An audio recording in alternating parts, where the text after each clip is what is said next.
Hello friends, വണ്ടി Hyundai വെർണയാണ്. വണ്ടി ഏകദേശം 1,25,000 കിലോമീറ്റർ ഓടിയിട്ടുണ്ട്. ഇതിൽ കംപ്ലൈൻറ്റ് എന്ന് പറഞ്ഞാൽ ഫ്രണ്ട് സസ്പെൻഷൻ സൗണ്ട് ഉണ്ട്, അതുപോലെ തന്നെ പുള്ളിങ്ങിന് നല്ലോണം ഡ്രോപ്പ് ഉണ്ട്. പുള്ളിങ്ങിന് ഡ്രോപ്പ് എന്ന് പറഞ്ഞാൽ കയറിപ്പോയി അങ്ങനെ പോയിക്കൊണ്ടിരിക്കും, പക്ഷേ സഡൻ പിക്കപ്പ് ഒട്ടും തന്നെ ഇതിനകത്ത് കിട്ടുന്നില്ല.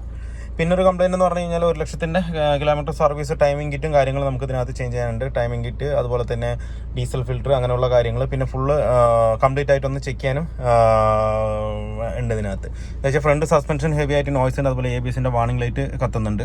അപ്പോൾ മൊത്തമായിട്ട് നമുക്കൊന്ന് ഫുൾ ചെക്കപ്പ് എടുത്തതിന് ശേഷം ബാക്കി വർക്കുകൾ നമുക്ക് ഇതിനകത്ത് സ്റ്റാർട്ട് ചെയ്യാം. അതായത് ഫ്രണ്ടും റിയർ സസ്പെൻഷൻ പുട്ടുന്ന് സൗണ്ട് നല്ലോണം വന്നുകൊണ്ടിരിക്കുന്നത്. നമുക്ക് എന്താണെന്നുള്ള കംപ്ലയിൻറ്റ് നോക്കിയിട്ട് ഞാൻ പറഞ്ഞുതരാം എന്തൊക്കെയാണെന്ന് വർക്ക് ഇതിനകത്തുള്ളതെന്നുള്ള കാര്യങ്ങൾ പറഞ്ഞ് ഡീറ്റെയിൽ ആയിട്ട് ഞാൻ ഇതിനകത്ത് പറഞ്ഞുതരാം. കസ്റ്റമറിൻ്റെ കംപ്ലയിൻറ്റ് എന്ന് പറഞ്ഞു കഴിഞ്ഞാൽ റഫ് റോഡിലേക്ക് പോകുമ്പോൾ കട എന്നൊരു സൗണ്ട്, അതുപോലെ തന്നെ എഞ്ചിൻ്റെ നോയ്സ് ഇത്തിരി കൂടുതലാണ്. നോസിലൊന്ന് അയച്ച് സർവീസ് ചെയ്യണം. പിന്നെ കുറച്ച് ഓയിൽ ലീക്കും കാര്യങ്ങളും പറഞ്ഞിട്ടുണ്ട്. ഇനി ABSൻ്റെ വാർണിംഗ് ലൈറ്റ് കത്തുന്നുണ്ട് പറഞ്ഞിട്ടുണ്ട്. ബാക്ക് സൈഡ് നമ്മൾ ഇങ്ങനെ വണ്ടി ഒന്ന് ആട്ടുമ്പോൾ ബാക്ക് സൈഡിലും ഒരു ഇടുപ്പ് വരുന്നുണ്ടെന്നുള്ളത് കസ്റ്റമർ പറഞ്ഞിട്ടുണ്ട്. അപ്പോൾ ബാക്കി എന്തൊക്കെയാണ് ഉള്ളതെന്നുള്ളത് നമ്മൾ ഫുള്ളായിട്ടൊന്ന് ചെക്ക് ചെയ്തതിന് ശേഷം ഞാൻ പറഞ്ഞുതരാം ഇന്ന കംപ്ലയിൻ്റ് ആണെന്നുള്ളത്. എന്നിട്ട് നമുക്ക് വർക്ക് ഫുള്ളായിട്ട് സ്റ്റാർട്ട് ചെയ്യാം. ഇപ്പോൾ നമ്മൾ വാൾ കവർ ക്രാങ്ക് കേസ് കംപ്ലീറ്റും വണ്ടിയിൽ വെച്ചിട്ട് തന്നെ അയച്ചിട്ടുണ്ട്.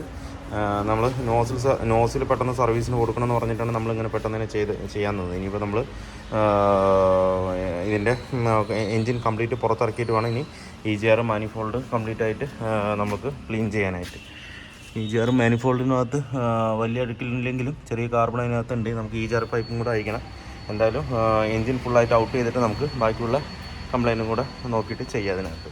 പിന്നെ ഫ്രണ്ട് സസ്പെൻഷനിൽ റാക്കിൻ്റെ ഒരു സൗണ്ടായിട്ടാണ് ഇതിനകത്ത് കിട്ടുന്നത്. നമുക്ക് ഈ എൻജിൻ ഇറക്കി കഴിഞ്ഞാൽ ഒന്നുകൂടെ നമുക്കത് ക്ലിയർ ആയിട്ട് കിട്ടും. നമ്മളിപ്പോൾ ഇതിൻ്റെ കംപ്ലീറ്റ് കിറ്റ് അയച്ചിട്ടുണ്ട്. ഇപ്പോൾ പുതിയത് സെറ്റ് ചെയ്തുകൊണ്ടിരിക്കുകയാണ്. നമ്മൾ സെറ്റ് ചെയ്യുമ്പോൾ കംപ്ലീറ്റും സെറ്റോട് കൂടിയിട്ടാണ് മാറുന്നത്. വേണ്ട timing, wheel, chain, tensioner, pad, അതിൻ്റെ ഹോൾസിൽ എല്ലാം ഇതിനകത്ത് തന്നെ വരുന്നുണ്ട്. എന്തായാലും നമുക്കിത് കംപ്ലീറ്റ് ആയിട്ട് ഇതിനകത്ത് സെറ്റ് ചെയ്യാം.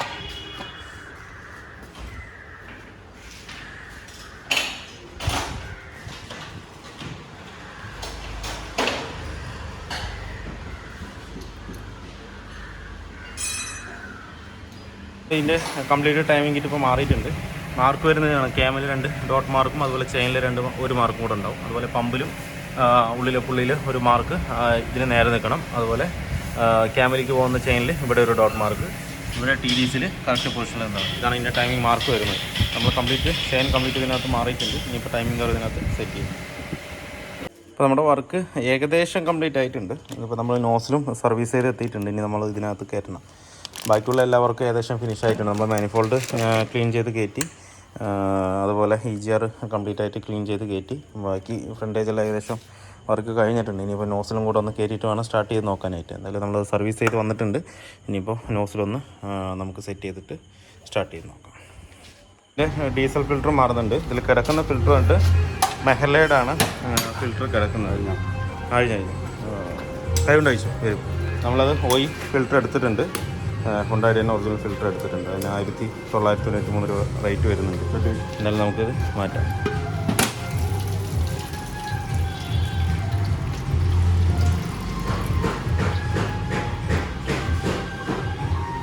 ബ്ലോക്കായത് കറക്റ്റായിട്ട് അറിയുന്നില്ല അതിനകത്ത്, അവർക്ക് കാണാത്തതുണ്ട്.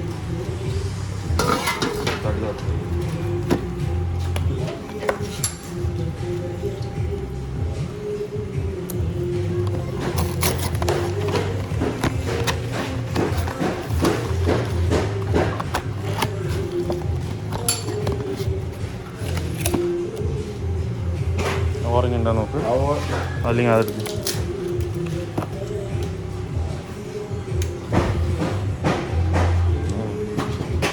പുതിയതിൽ കറക്റ്റ് അതിനകത്ത് ഓറിങ് വരുന്നില്ല. അപ്പോൾ നമ്മൾ പ്രത്യേകം ശ്രദ്ധിക്കുന്നത് ഓറിങ് ഇടാതെ കയറ്റാനും പറ്റില്ല. അപ്പോൾ പഴയ ഓറിങ് തന്നെ ഇട്ടിട്ട് നമ്മളതിൽ ടൈറ്റ് ചെയ്ത് വെച്ചാൽ മതി. ചെറിയൊരു ഹാൻഡ് ടൈറ്റ് മതി അതിനകത്ത്, ഓവർ ടൈറ്റ് ആവശ്യമില്ല.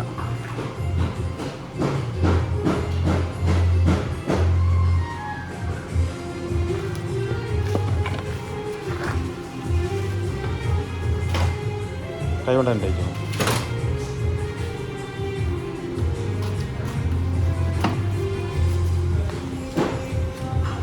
ഒരു ABS-ൻ്റെ വാർണിംഗ് ലൈറ്റും കൂടെ കത്തുന്നുണ്ട്. അത് നമ്മൾ സ്കാൻ ചെയ്ത് നോക്കുമ്പോൾ wheel speed sensor front RH അത് ഹിസ്റ്ററിയിലാണ് കിടക്കുന്നത്, അത് ക്ലിയർ ചെയ്താൽ പോകും. പ്രസൻറ്റിൽ കിടക്കുന്ന വന്നിട്ട് rear LH circuit open circuit അല്ലെങ്കിൽ ഷോർട്ട് എന്ന് പറഞ്ഞിട്ടാണ് കാണിക്കുന്നത്. സ്പീഡോമീറ്റർ സെൻസറിൻ്റെയാണ് വീലിൻ്റെ. അത് നമുക്ക് ഹബ്ബോട് കൂടിയിട്ടാണ് വരുന്നത്. നമ്മളത് എടുത്തിട്ടുണ്ട്. അതല്ല, അത് OE തന്നെയാണ് എടുത്തിരിക്കുന്നത്. ഹ്യുണ്ടായിയുടെ ഒറിജിനൽ പാർട്സ് തന്നെയാണ്, ഹബ്ബോട് കൂടിയിട്ടാണ് വരിക. അതിന് വന്നിട്ട് 3773 രൂപ റേറ്റ് വരുന്നുണ്ട്. അല്ലാതെ നമുക്ക് ഇതും കൂടെ മാറാം. എങ്ങനെയാണ് വരുന്നത്?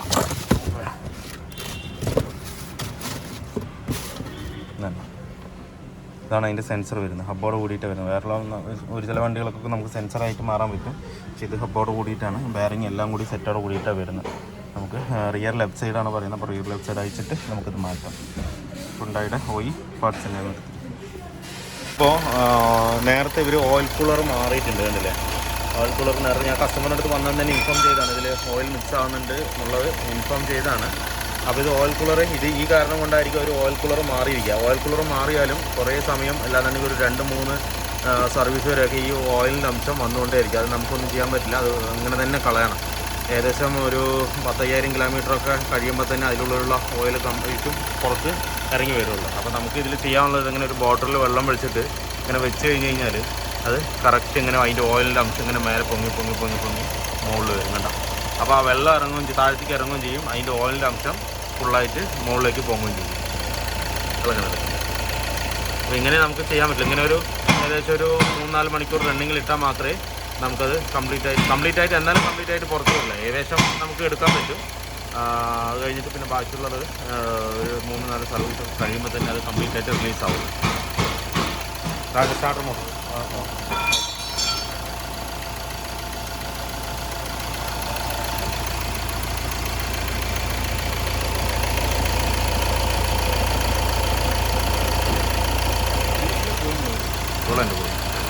i20യുടെ വർക്ക് ഏകദേശം ഫിനിഷ് ആയിട്ടുണ്ട് നമ്മുടെ. അതുപോലെ നോസിലും കാര്യങ്ങളൊക്കെ സെറ്റ് ചെയ്തിട്ട് വണ്ടി ഇപ്പോൾ സ്മൂത്ത് തന്നെയാണ്. നമ്മൾ വണ്ടി ഓടിച്ച് നോക്കുമ്പോൾ ചെറിയൊരു കടകടകടാന്ന് സൗണ്ട് ഫ്രണ്ടിൽ നിന്ന് വരുന്നുണ്ട്. പക്ഷേ സസ്പെൻഷൻ പാർട്സോ കാര്യങ്ങളോ ഒന്നും ഷെയ്ക്കില്ല. ആകെ ഷെയ്ക്ക് കിട്ടുന്നത് റാക്കിൻ്റെ ഷെയ്ക്കാണ്. അപ്പോൾ നമ്മൾ റാക്ക് ഇതിപ്പോൾ അയച്ചിട്ടുണ്ട്. റാക്ക് ഏതോ നോർമൽ റാക്കാണ് ഇട്ടിരിക്കുന്നതെന്ന് തോന്നുന്നത്. അത് മാത്രമല്ല റാക്ക് കംപ്ലീറ്റും തുരുമ്പ് പിടിച്ചിട്ട് കംപ്ലീറ്റ് ഷെയ്ക്കാണ്. ഈ സൈഡും ആ സൈഡും നല്ല ഷെയ്ക്ക് ഉണ്ട്, നമുക്ക്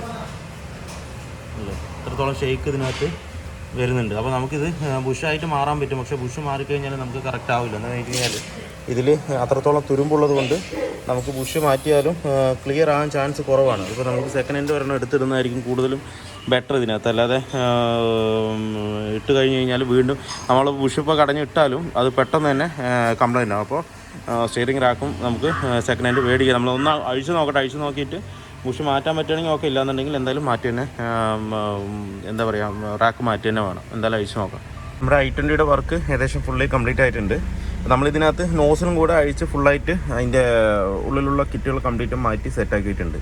ഇപ്പോൾ വണ്ടി പക്ക സ്മൂത്താണ്. അതുപോലെ തന്നെ നമ്മൾ റൺ ചെയ്യുമ്പോഴും ആ ഒരു കടകടാന്നുള്ളൊരു സൗണ്ട് എല്ലാം കംപ്ലീറ്റ് പോയിട്ടുണ്ട്. അത് നേരത്തെ ഒരു നോസിലായിട്ട് ചെയ്ത് നോക്കി കംപ്ലൈൻ്റ് ഉള്ളത്, പക്ഷേ കംപ്ലൈൻറ്റ് സോൾവ് ആകുന്നില്ല. പിന്നെ 4 നോസിലിൻ്റെയും ഉള്ളിലുള്ള കൺട്രോൾ വാൾവുകൾ കംപ്ലീറ്റും മാറ്റി സെറ്റ് ചെയ്തിരിക്കുകയാണ്. ഇപ്പോൾ നോയ്സ് ഏകദേശം കംപ്ലീറ്റ് ആയിട്ടുണ്ട്. ഇപ്പോൾ നോസിൽ നമ്മൾ ചെയ്തിട്ട് ഏകദേശം ഒരു 10-15 കിലോമീറ്ററോളം ഓടിച്ച് നോക്കിയിട്ടുള്ളൂ. അത്രയും ലോങ് നമുക്ക് ഓടിക്കാൻ പറ്റില്ല, അതുകൊണ്ട് 10-15 കിലോമീറ്റർ നമ്മൾ ഓടിച്ചിട്ടുള്ളൂ.